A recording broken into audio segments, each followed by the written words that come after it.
আজ বিশ্ব প্রবীণ দিবস। কেমন আছে দেশের বয়োজ্যেষ্ঠ মানুষেরা?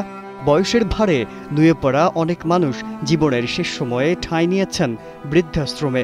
একসময় পরিবার সন্তান সন্ততি ছিল যাদের ভরসা, আজ তাদের আশ্রয় হয়ে উঠেছে এ ধরনের প্রতিষ্ঠান। কোনো সন্তান পিতামাতাকে রেখেই পাড়ি জমিয়েছেন বিদেশে, আবার কেউ দেশে থেকেই খোঁজ খবর নিচ্ছেন না পিতামাতার। তাদের এই সময়টা কাটছে খুবই নিঃসঙ্গতায়। এমন বাস্তবতায় আজ পালিত হচ্ছে বিশ্ব প্রবীণ দিবস। এখন আর নাই। ছোট মেয়ের সাথে 7 বছর আর বড় মেয়ে আসছিল 4 বছর আগে। আর এখন তো ভর্তি নিয়ে ব্যস্ত, দেখলাম তো। বাংলাদেশের প্রথম ইমিউনিটি বুস্টার সমৃদ্ধ ফ্যান্টাস্টিক হ্যাপি এনার্জি বিস্কিট।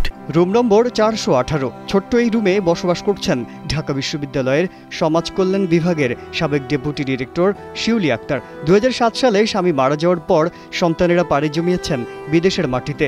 2018 সালে অবসর গ্রহণ করার পর তার জীবন কাটছে আগারগাঁওয়ে অবস্থিত প্রবীণ নিবাসে। অর্থ সম্পত্তির কোনো অভাব না থাকলেও অভাব রয়েছে সঙ্গতার। নিঃসঙ্গতায় কাটছে তার জীবন। তার মেয়েরা তাকে সময় করে রুটিন মাফিক ফোন দেয়, এভাবেই চলছে তার জীবনযাপন। ওরা যেটুকু সময় পায়, বড় মেয়ে এখন আর বেশি ফোন দেয় না, ওর মেয়ে ভর্তি হবে কোন ইউনিভার্সিটিতে জানি না, কিন্তু ছোট মেয়ে আমাদের গাড়ি চালানোর সময় অফিসে যখন যায় তখন একটু ফোন করে। গোলাম রাব্বানী মিয়া কর্মজীবনে ছিলেন বাংলাদেশ পরমাণু শক্তি কমিশনের একজন প্রশাসনিক কর্মকর্তা। 2016 সালে অবসর গ্রহণ করার পর 2020 সালে তার ঠিকানা হয়েছে এই প্রবীণ নিবাসে। নিজের 2 মেয়ের পরিবারে বোঝা হয়ে থাকতে চান না বলে ঠাঁই নিয়েছেন এই প্রতিষ্ঠানে। এই প্রতিষ্ঠানের সকলের সাথে মিলেমিশে ভালোই কাটছে তার জীবন। আমার 2 কন্যা, তো স্ত্রী বিয়োগ হওয়ার পরে আমি অনেক চিন্তা ভাবনা করছিলাম যে আমি কোথায় থাকবো, কিভাবে থাকবো। মেয়েদের ঘরে তো আমি মেহমান হতে পারবো, কিন্তু সদস্য তো হতে পারবো না। আর আমি যদি নিজের বাসায় থাকি, তাহলে তো আমার একজন সঙ্গী দরকার। তো এটা অনেক চিন্তা ভাবনা করে মেয়েদের সাথে বাদ বিতম্বা করে তারপরে আমি এখানে আসছি, এই কারণে যে এখানে আমি নিরিবিলি থাকতে পারবো। এই পরিবেশটা আগে দেখে গেছিলাম, এখানে নিরিবিলি থাকতে পারবো, স্বাধীনচেতা হিসাবে থাকতে পারবো, আমার স্বাধীনতা বজায় থাকবে, অন পেমেন্টে এখানে খাবো এবং থাকবো। কাজে এটা নিষ্কণ্টক একটা জায়গা আর নিরাপদ একটা জায়গা, সেই হিসাবে আমি এটা জায়গাটা বেছে নিয়েছি, এখানে আছি।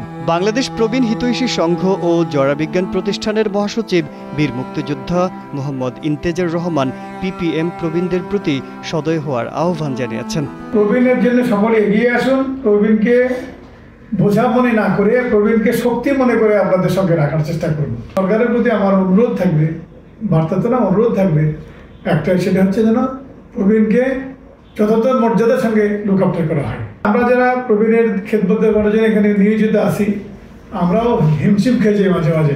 সেগুলো যদি হিমশিম থেকে দূরে থাকতে পারি, আমরা যেন তাদের জন্য সাফিসিয়েন্ট অর্থ বরাদ্দ পাই এবং এগুলো যেন আমরা প্রপার ইউটিলাইজেশন করতে পারি, সেই আমাদের সেটাই থাকবে আমাদের প্রত্যাশা।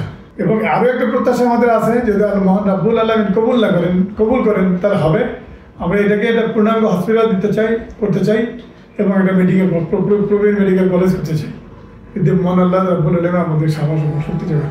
প্রবীণদের এই নিঃসঙ্গতা আমাদের কাছে প্রশ্ন রেখে যায়, আমরা পিতামাতার প্রতি দায়িত্ব সঠিকভাবে পালন করছি কিনা।